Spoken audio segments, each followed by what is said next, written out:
ये सीधी तस्वीर आप देख रहे हैं जहां डेनमार्क के प्रधानमंत्री और भारतीय प्रधानमंत्री की मौजूदगी, ये तस्वीर अपने आप में काफी मायने करती है। थोड़ी देर पहले की ये तस्वीरें, जिन तस्वीरों की हम बात कर रहे थे, जिक्र कर रहे थे, और सबसे बड़ी बात यह है कि भारत के लिहाज से, डेनमार्क के लिहाज से, यानी कि दोनों ही देशों के लिहाज से, आर्थिक, सामरिक, राजनीतिक, किसी भी लिहाज से उठा लें आप, ये बहुत ही महत्वपूर्ण दौरा है भारत के लिए, डेनमार्क के लिए। और ऐसे वक्त में प्रधानमंत्री नरेंद्र मोदी की यूरोपीय यात्रा हो रही है जहां पर रूस और यूक्रेन भीषण जंग एक दूसरे के खिलाफ कर रहे हैं।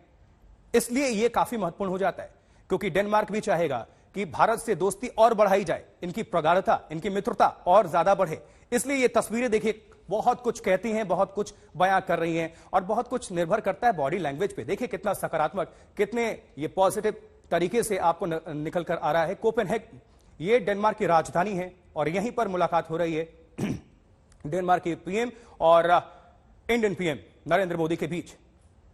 ये दोनों की मुलाकात, और आपको दिखाया था हमने कि थोड़ी देर पहले जब प्रधानमंत्री नरेंद्र मोदी जर्मनी के बाद अपने दूसरे यूरोपीय देश डेनमार्क पहुंचे, कोपेनहेगन वो उतरे, जोरदार भव्य तरीके से उनकी अगवानी की गई। खुद वहां के प्रधानमंत्री की वहां पर मौजूदगी थी, उन्होंने अगवानी की। ढोल नगारों की थाप पर एक जोश नजर आ रहा था अलग ही। और भारतीय को क्या कहें, भारतीय जो समुदाय है, जो भारतीय लोग हैं वहां पर बसे हुए हैं, वो पीएम मोदी को एक बार देख लेना चाहते हैं, उनसे हाथ मिलाने की कोशिश करते हैं। और भारतीय प्रधानमंत्री भी उनको निराश नहीं करते, अभिवादन स्वीकार करते हैं, हाथ जोड़कर हाथ भी मिलाते हैं, और सभी के बीच में जैसे ही मौका मिलता है वो खुद को लेकर जाते हैं। यही खासियत भी है प्रधानमंत्री नरेंद्र मोदी की दूसरे नेताओं से, जिन्होंने अपनी विशेष एक पहचान, एक विशेष छवि, एक विशेष जगह बनाई है लोगों के बीच। तो ये तस्वीर जहां प्रधानमंत्री नरेंद्र मोदी डेनमार्क पहुंचे और दोनों देशों के ये जो समकक्ष हैं आपस में मुलाकात कर रहे हैं, डेनमार्क के पीएम के साथ पीएम मोदी की ये मुलाकात, निश्चित तौर पर बहुत कुछ चर्चा हो रही है, क्योंकि कई सालों के बाद कोई भी भारतीय प्रधानमंत्री डेनमार्क पहुंचे हुए हैं। मनमोहन सिंह के बाद, पूर्व प्रधानमंत्री मनमोहन सिंह पहुंचे थे डेनमार्क, उसके बाद से उस बात को कई साल हो गए, और अब डेनमार्क की धरती पर हैं भारतीय प्रधानमंत्री नरेंद्र मोदी। इसलिए यह दौरा बहुत ही अहम दोनों ही देशों के लिए, और खासकर दुनिया के लिए भी, क्योंकि भारत पर सभी की निगाहें हैं। अमेरिका हो, रूस हो, यूक्रेन हो, यूरोपीय कंट्रीज हो, सभी चाहते हैं कि अभी जिस तरह से भारत की एक छवि सशक्त, मजबूत, हर एक लिहाज से वो बन चली है, उसका फायदा सभी उठाना चाहते हैं। और यही वजह है कि भारत से सभी दोस्ती, मित्रता बढ़ाना चाहते हैं। तो इस प्रगाढ़ता को और ज्यादा मजबूती देने के लिए ये जो दौरा है प्रधानमंत्री नरेंद्र मोदी का, अपने आप में बहुत ही खास, बहुत ही अहम। और कोपेनहेगन से ये तस्वीर, जहां डेनमार्क की राजधानी कोपेनहेगन, जर्मनी के बाद अब डेनमार्क पहुंचे पीएम मोदी, और दोनों ही प्रधानमंत्रियों के बीच ये मुलाकात, निश्चित तौर पर आर्थिक जो मामले हैं उसको भी लेकर यह चर्चा होगी, जो सामरिक हैं उसको लेकर भी यह चर्चा होगी कि किस तरह से आपसी समन्वय को और बढ़ाया जाए, देश और एक दूसरे को कैसे सपोर्ट कर सकते हैं, दोनों ही देश किस तरह से एक संपर्क में और ज्यादा अपनी मजबूती, अपनी दोस्ती, अपनी मित्रता को प्रगाढ़ करें, उस पर भी बातचीत। और राजनीतिक तो निश्चित तौर पर, क्योंकि यह अपने आप में महत्वपूर्ण हो जाता है, जिस तरह से रूस और यूक्रेन का जंग हमें देखने को मिल रहा है, जो कि खत्म होने का नाम नहीं ले रहा है, बल्कि रूस के तेवर और भी तल्ख होते चले जा रहे हैं। तो ऐसे में सभी की उम्मीदें, सभी की नजरें भारत पर टिकी हुई हैं, जहां प्रधानमंत्री नरेंद्र मोदी की मौजूदगी है इस वक्त कोपेनहेगन में। और यह सीधी तस्वीर आप सभी तक हम पहुंचा रहे हैं। आप देख सकते हैं कि कितनी ये मुलाकात की ये तस्वीरें हैं, जो काफी अहम तस्वीरें हैं, और बॉडी लैंग्वेज बहुत कुछ बयां कर रही है। बहुत इत्मीनान से, आत्मीयता के साथ दोनों ही समकक्ष एक दूसरे से बातचीत करते हुए नजर आ रहे हैं हमें। नॉर्डिक शिखर सम्मेलन की बात करें तो वहां पर भी पीएम अभी जाने वाले हैं, साथ ही रात में रात्रि भोज का भी आयोजन है, वहां पर भी अभी पीएम जाएंगे। और साथ ही भारतीय जो समुदाय हैं, जो भारतीय लोग हैं, उनके बीच भी पीएम मोदी की उपस्थिति रहने वाली है, जहां वो संबोधित भी करने का कार्यक्रम है उनका।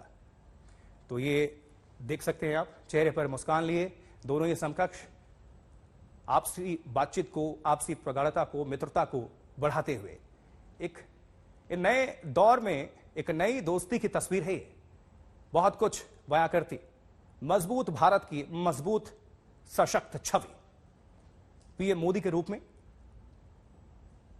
और इसके पहले आपने वो भी तस्वीर देखी, बर्लिन की भी तस्वीर देखी, जर्मनी की तस्वीर देखी, जहां पर जोरदार तरीके से स्वागत किया गया। और अब कोपेनहेगन, डेनमार्क की राजधानी में प्रधानमंत्री नरेंद्र मोदी की मौजूदगी और वहां के प्रधानमंत्री से उनकी मुलाकात।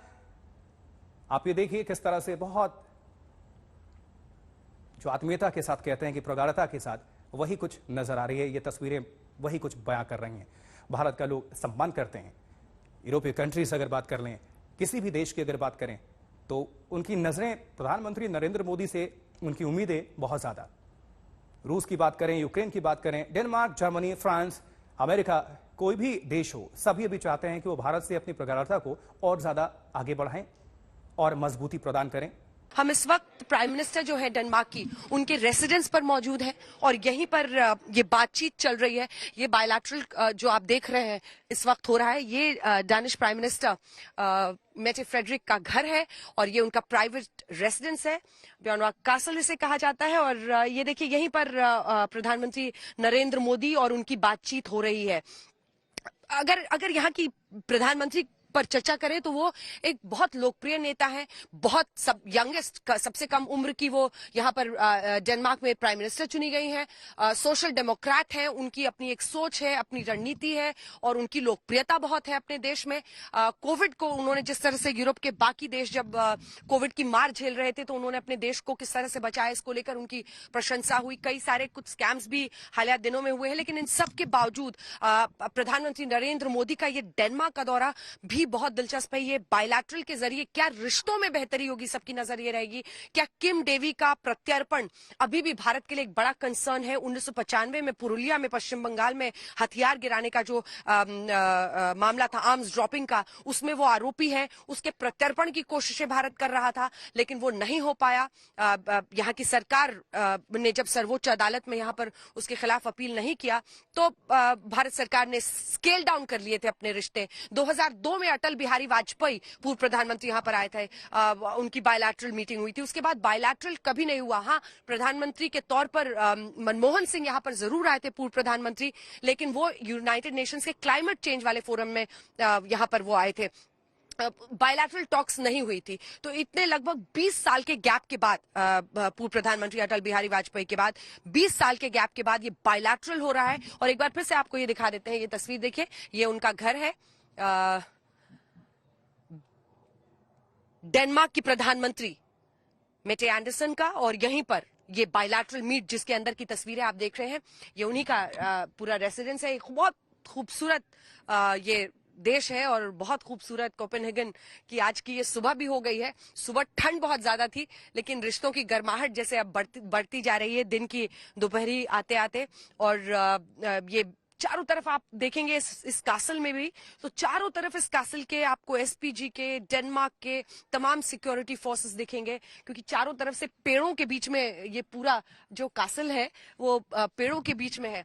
यहाँ भी दिखा दीजिए, देखिए अभी हम लोग चर्चा कर ही रहे थे तो एक एसपीजी वाले इधर से भी आ रहे हैं। तो चारों तरफ, क्योंकि बहुत बड़ा ये कासल है और जैसे लगता है चारों तरफ जंगल ही जंगल है, उन सब के बीच ये कासल है कोपेनहेगन में। और यहीं पर ये चर्चा इस वक्त हो रही है। प्रधानमंत्री नरेंद्र मोदी किस तरह से इन तमाम यूरोपीय देशों के साथ अपने रिश्तों को आगे ले जा रहे हैं। याद रखिए, सबसे ज्यादा नजर डेनमार्क में, ये बायलैटरल तो है ही, लेकिन इसके बाद बेला सेंटर है जहां पर इंडियन डायस्पोरा के साथ प्रधानमंत्री की बैठक होगी और उनका इंटरैक्शन है उनके साथ।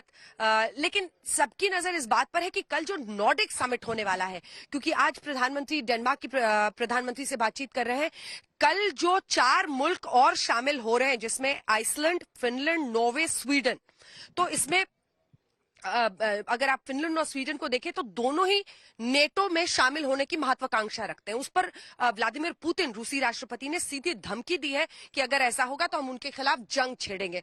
तो वो एंगल भी है। और भारत ने चूंकि एक बहुत ही न्यूट्रल स्टैंड रखा है, न्यूट्रल से भी ज्यादा इसे कहा जाता है कि हम अपनी स्वतंत्र विदेश नीति लेकर आगे बढ़ रहे हैं। ऐसे में क्या ये देश ये कहेंगे कि भारत भी खुलकर रूस के खिलाफ अपनी बात कहे? ये दबाव कहां होगा, क्योंकि भारत ने इस पर लगभग हर जगह पर साफ कर दिया है कि हम अगर अपनी तेल की जरूरतों के लिए, रक्षा की जरूरतों के लिए अगर हमारा एक रिश्ता है रूस से तो वो कायम रहेगा। उससे इंडिपेंडेंट अगर आपको हमारे साथ रिश्ता बनाना है तो उसको आप बनाइए। और यही हमने जर्मनी में होते हुए देखा और उसके बाद से आज डेनमार्क में। एक बार फिर से, चूंकि आप तस्वीरें देख रहे हैं प्रधानमंत्री नरेंद्र मोदी की और प्रधानमंत्री मेटे फ्रेडरिक की, इसलिए आपको दोनों के ही राजनीतिक सफर के बारे में जल्दी जल्दी बता देते हैं, क्योंकि 2019 में सबसे युवा प्रधानमंत्री के तौर में मेटे फ्रेडरिक ने यहां पर कार्यभार संभाला है और उनकी लोकप्रियता का, जिसका हम लोग जिक्र कर रहे थे बार बार, एक महिला, और वो भी उन्होंने इतनी कम उम्र में इस पद को हासिल किया।